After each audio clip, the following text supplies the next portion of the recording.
Milo pleads with his viewers not to forget about humanity, as he tells a drone that he is the last remaining human in the ruins of an ancient city. Then he remembers how it all began as he examines the mark on his hand. The world is currently experiencing wars, extreme poverty, and systemic decay in the year 2016. Milo is a young astrophysicist aspiring wheelchair-bound child in New York. While this is happening, a plane is suddenly landing nearby, but Ricky loses his phone's signal on a Missouri farm and is unaware of it. At that time, machines start failing simultaneously all over the world. There is panic in the city because cell signals are jammed and planes are forced to land whenever they can. The sun is suddenly obscured by a fleet of enormous spacecraft as the sky begins to fog over. People start having strange visions of their deceased loved ones appearing in front of them as the military prepares and people panic all over the media. Kal-El, the Overlord, an alien supervisor for Earth, is to blame for these delusions. He explains that they have come to bring an end to suffering, injustice, hunger, and disease, and that a new Earth, known as Utopia, will govern the people. As the days go by, the aliens stick to their word, and conflicts cease all over the world. Old enemies are now dropping their weapons and holding hands, and reporters are in awe as they report this unbelievable development. This hasn't made the ruling class very happy because they've always made money off of war. In Missouri, Ricky's neighbors are concerned about what they should do. However, Ricky explains that aliens have only been providing assistance to a limited extent, so they should wait patiently since it doesn't appear to be an invasion. Later that night, Ricky and his wife Ellie observe that all the home's appliances are malfunctioning. The couple takes their dog and runs to the cellar to hide when the house begins to shake suddenly. The door's screws are then removed by an unknown force at that precise moment so that the light can shine inside the house and reach Ricky. Ricky steps outside and discovers a massive drone waiting for him as the house around him starts to fall apart. The spacecraft will only take Ricky aboard once he consents to do so and place his house back where it belongs. Ricky is taken away by the droid, which abruptly teleports him into a room of a posh hotel in New York as a huge spaceship appears above the White House. Ricky recalls spending his honeymoon here with his now-deceased wife, but he soon realizes it was all a dream. Kal-El's disembodied voice suddenly breaks in, asking Ricky to serve as the intermediary between the overlords and the inhabitants of Earth. At first, Ricky freaks out, saying a politician should handle this.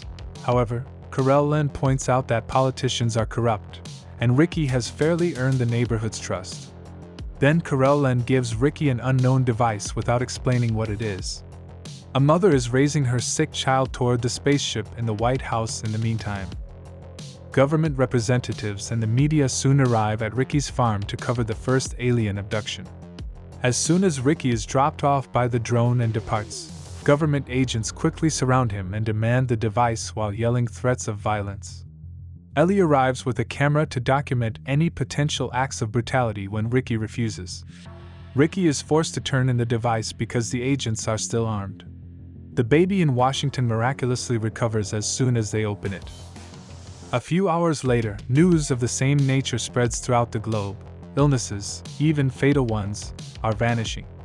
In order to address the inhabitants of Earth, Ricky is invited to the White House, where he introduces himself as the ambassador. However, Ricky quickly becomes anxious because he is unable to respond to any of the reporters' inquiries, and they object to him for saying that Kal-El believes the world is not yet ready to see him. From that point on, Kal-El picks Ricky up in the drone whenever he needs to talk to him and displays the hotel illusion. As the months go by, the overlords start dealing with other issues like hunger and poverty, using Ricky as their international liaison and to build stronger political ties. However, some people are still skeptical and believe that the aliens want them to weaken their defenses in preparation for an invasion. Hugo, the owner of a media conglomerate, finances the Freedom League, a resistance group that gains support and foments unrest by casting doubt on Kal-El's support. Kal-El keeps denying Ricky's requests to show himself in public in an effort to win people's trust. Meanwhile, Milo has a full scholarship thanks to his superior intelligence. He is constantly researching alien technology and watching all the news about them. When Milo descends the stairs by himself one evening, he discovers his mother debating a dealer outside. Milo tries to defend his mother after the man pulls out a gun and shoots her. The dealer responds by shooting him in the chest. When his mother is about to give him a hug, a light beam appears from the sky. This light quickly dispatches the dealer before healing Milo. Not only is his wound healed, but he can now walk as well. Hugo charges the aliens with pretending to be God after the incident is covered by the media. Ellie is unsure if they should get married after all, and Ricky has been very absent lately, so the two argue in Missouri. Ricky hears his dog barking and some noises outside all of a sudden. He is abruptly knocked out and vanishes when he steps outside to look into the matter. A short while later, Ricky wakes up in a van and learns that the Freedom League has kidnapped him. He is transported to a remote base under observation, where he spends the night in a cell. The next morning, as Ellie begs the aliens to return her husband, Ricky is taken to see Hugo, who wants to wrest control of the world from the overlords by destroying everything they have bestowed upon humanity. Hugo is unaware that Corellon is broadcasting this to the entire world covertly. Hugo issues the order to his men to kill Ricky because he is obviously unwilling to participate in such a terrible plan. The aliens stop the broadcast when a bullet is about to strike Ricky, freezing time all around him. Ricky enters the illusion once more when the drone arrives to pick him up, where his deceased wife is waiting for him. After almost giving in to the temptation to stay with her, Ricky reminds himself that it is all an illusion and sends Ellie back to the farm. The following day, Ricky quarrels with Corellon over the fact that, if the aliens could see everything, they ought to have prevented his kidnapping in the first place. Corellon clarifies that it was part of a scheme to discredit the Freedom League, which is currently disbanding, though. Additionally, he declares that the first phase is complete before firing Ricky. Before Corellon is taken back to the farm in search of answers, Ricky snaps a photo of the mirror he believes Corellon is hiding behind. When Ricky and Ellie later see the photo of Corellon's face, they concur that he has every right to conceal his appearance. Some religious organizations are still unwilling to recognize the aliens as their new leaders as Ricky and Ellie start making wedding plans. When news breaks that Hugo has taken his own life, Milo decides to put a lot of effort into his studies so that he can be the first person to visit the planet of the aliens. A decade later, Milo is a young man with an MIT degree who works as an astrophysicist for the World Federation, the planet's new, all-encompassing government. Despite having a happy marriage, Ricky and Ellie are unable to have children. Thanks to cutting-edge alien technology, peace and prosperity are present everywhere on Earth. Now that his perfectionist aspirations have been attained, Corellon decides to finally reveal himself. Two kids rush to bring Corellon out of the spaceship as a large event is being planned at a stadium. To everyone's surprise, Corellon turns out to resemble the devil in every way. Life goes on as usual despite the fact that some people are disturbed by this realization. As the overlords observe them from their spaceship, the Earth transforms into a perfect paradise over time. Peace, health, and renewable energy are all present. Milo is concerned about the future though. When all space programs are shut down, scientific inquiry is dying, and Milo loses his job. Then he accepts a job offer at an African research center where he meets Rachel, with whom he gets along well. Ricky finds the light outside his house back one night when he awakens. Corellon is waiting for him when he follows the beam to the tool shed, which surprises him. Before revealing some significant information, Corellon apologizes to Ricky. Ellie exits the house at that precise moment, but Ricky is still there as the drone takes off. He explains to her that Corellon had only checked in on them and had not brought up their actual conversation. The following day, people start congregating around the farm, believing that Corellon's presence is a sign. Ellie presses Ricky for the truth, but he says Corellon only told him that Earth will have a new destiny. While this is happening, the African research facility begins to tremble.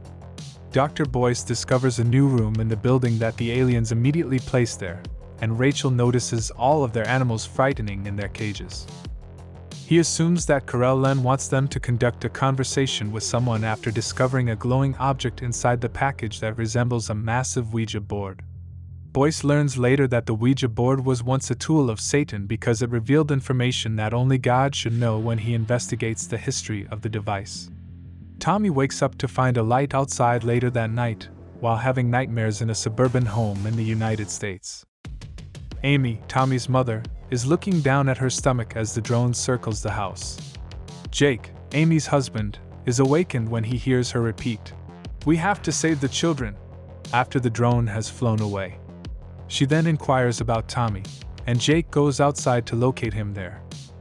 When Jake tries to turn on the light, it shorts out, and Tommy gives him a spooky look while uttering the phrase, "It will end and begin." Tommy repeats the words, "Don't touch us," and pushes his father away rather forcefully at the same time Amy says them in her room. The following day, Jake and Amy clash. Tommy has been acting strangely all day, according to Jake, and he just wanders around staring blankly. He also brings up Amy's propensity for screaming while she sleeps, which she attributes to stomachaches. Later, they bring Counselor Preta, a missionary's kid who is trying to figure out where her own faith fits in at a time when God isn't needed. Tommy confesses to Preta during the first session that he has horrifying apocalyptic visions. He believes he actually goes there because he can make out a huge eye covering the sun and is certain that these aren't just visions. When Preta presses too hard, Tommy snaps and flees in terror, as he hears a baby crying as the voices in his head start to go crazy. The chain with the crucifix around her neck tightens when Preta gets too close, nearly killing her before she untangles it. When Tommy starts to feel better, he touches Amy's belly and claims the baby has stopped crying. Amy is perplexed because she isn't expecting, and Preta flees the house out of fear after seeing what she did. Milo informs Boyce that he has witnessed lab and wild animals acting strangely while their eyes are glowing green. Boyce wants his staff to act properly so as not to frighten Corellin away, but it seems like his only goal is to persuade him to accept his invitation to his exoplanet. Ricky is attempting to get through his day at the farm, but his arm continues to hurt. Ricky goes outside to reprimand the people who keep stopping by the farm to inquire about alien news, but then his arm veins start to turn extra red, and he suffers a stroke. The doctor later breaks the bad news to him at the hospital.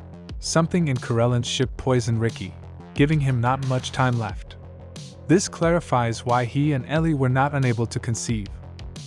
Ellie returns home after consoling her husband and surrounds herself with gadgets as she waits for Corellin to respond to her calls, but he never does. Preta seeks guidance from a priest in the interim. She has been investigating demons and the tale of the devil during this time, wondering what it meant for Corellin. Though the priest urges her not to lose faith, she is now more terrified than ever.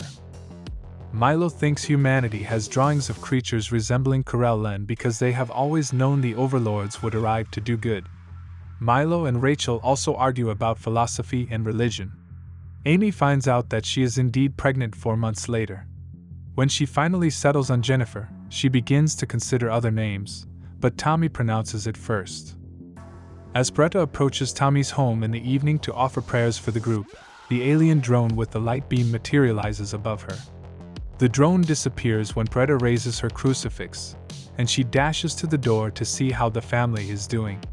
They dismiss her attempts to warn them of impending evil and tell her to leave them alone.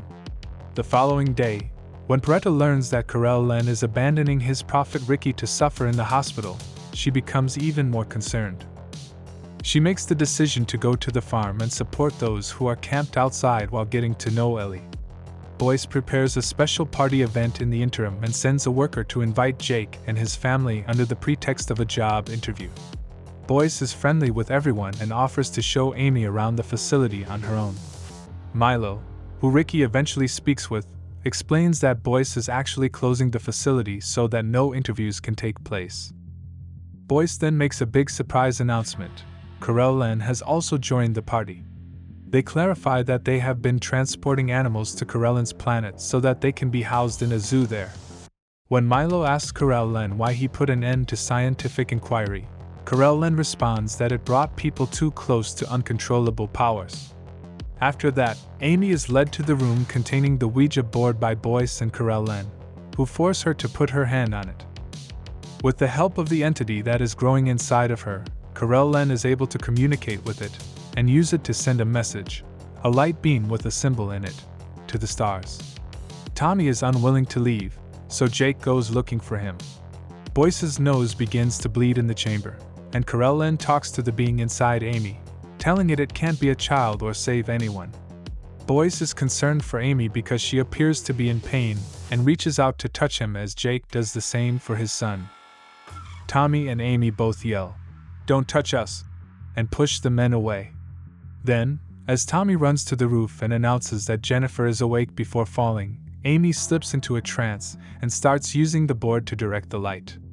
While Jake rushes to his son, only to discover him hovering above the ground, Corellon declares that Amy's job is finished and that the others will follow. He carries him in his arms, and Tommy confesses that he is scared of Jennifer because she is so powerful. Amy rushes to find her family, and they all leave the celebration together without responding to Boyce's questions. Amy experiences excruciating stomach pain on the ride home. Milo notices that the light beams Corellon uses are his people's alphabet in the meantime, so he doodles the symbol on a napkin and adjourns to the library to look up the meaning. When Rachel pursues him, she discovers him sketching the symbol on a star chart and learns that it is a representation of the constellation of the Overlord's home system, the Carina system. They kiss as a result of their excitement. Corellon returns the following day to see Ricky and Ellie.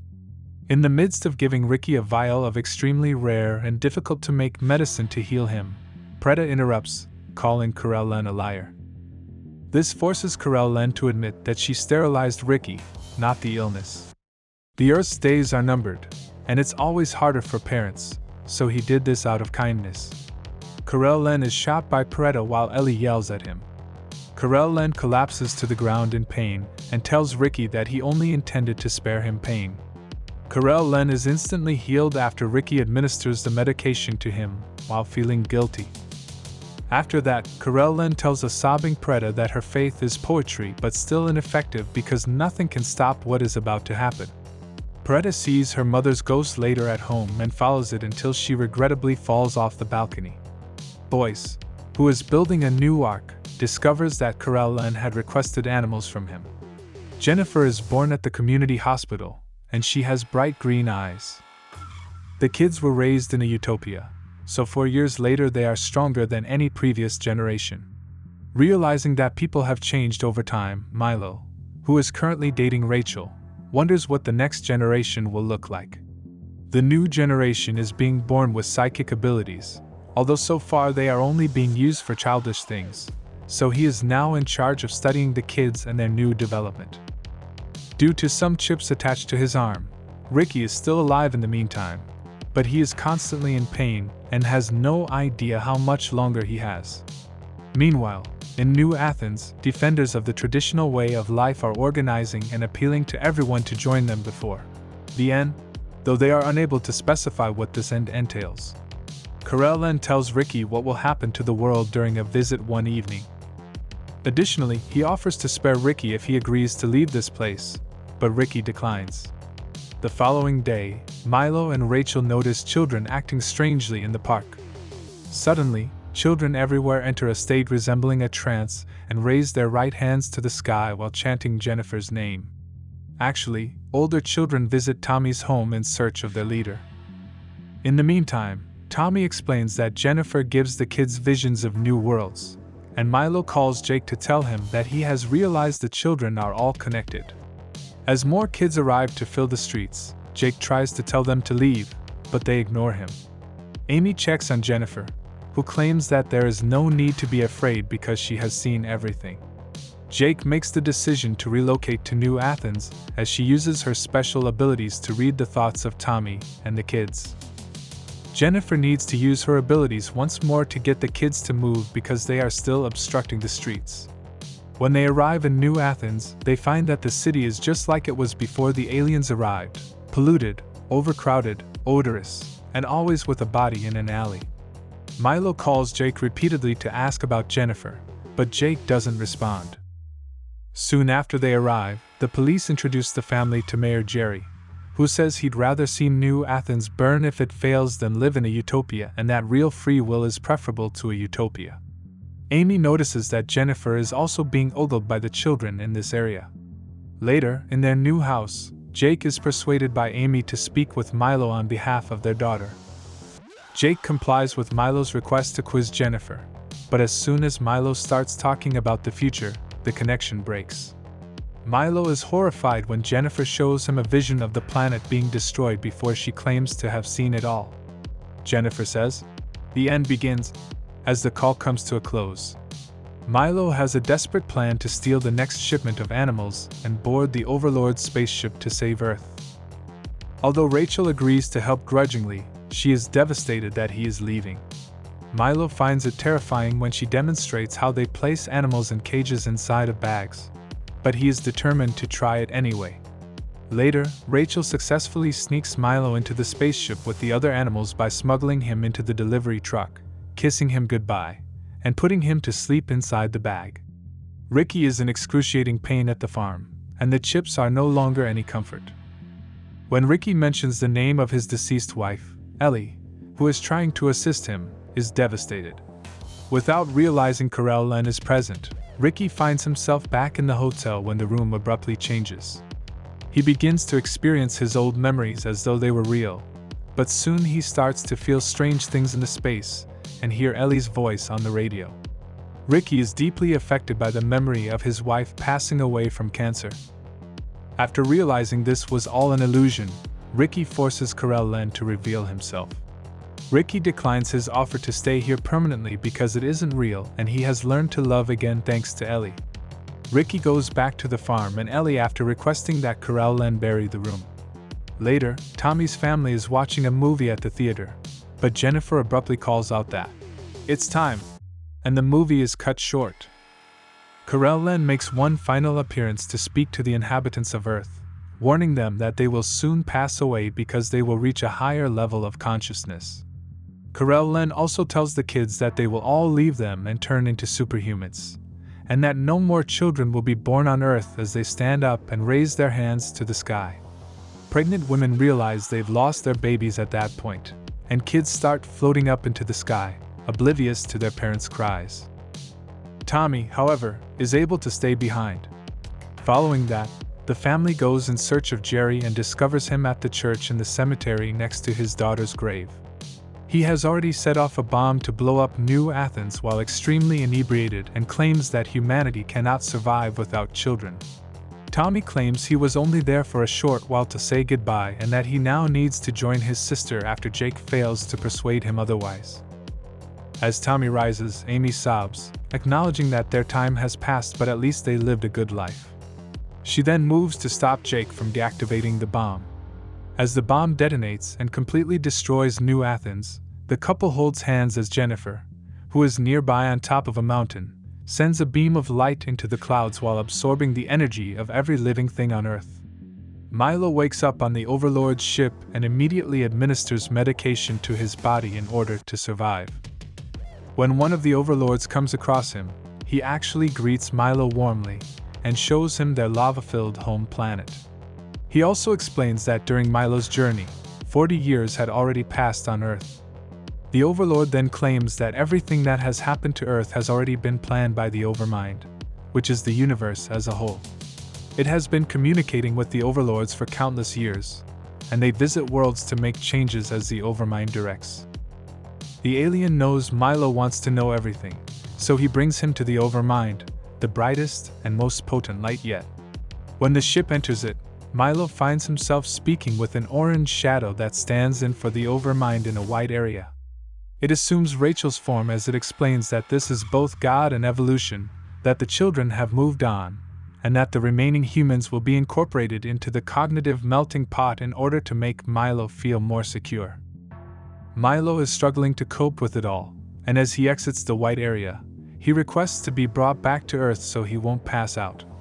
When Milo awakens, he finds that they have returned to Earth and that about 85 years have passed since he left. Humanity has perished and the planet has been abandoned. The Overlords are still eager to aid Milo and find Rachel's old, frozen body in the wreckage. When Milo visits her, he is so furious about what has happened that he pulls on the necklace he gave her, breaking her body into pieces. His hand bears the burnt mark of this. Corellian then appears and confirms Milo is the final human. Before inviting Milo to join them, he claims that his race envies humans because they can enter the light. Milo, however, declines and offers to go back to Earth instead to report any interesting discoveries, as the overlords have never examined a planet after it has been destroyed. Milo discovers Jennifer still atop the mountain, absorbing all the energy from what's left of the Earth after making the recording from the beginning of the tale. Milo pleads with Corellian to save at least one piece of human culture as a memento as the ground begins to crack and he realizes that Earth will literally be destroyed. Milo can relive his life and priceless emotions by listening to his memories being played by the overlords. Milo is briefly happy once more just before the planet erupts and disappears.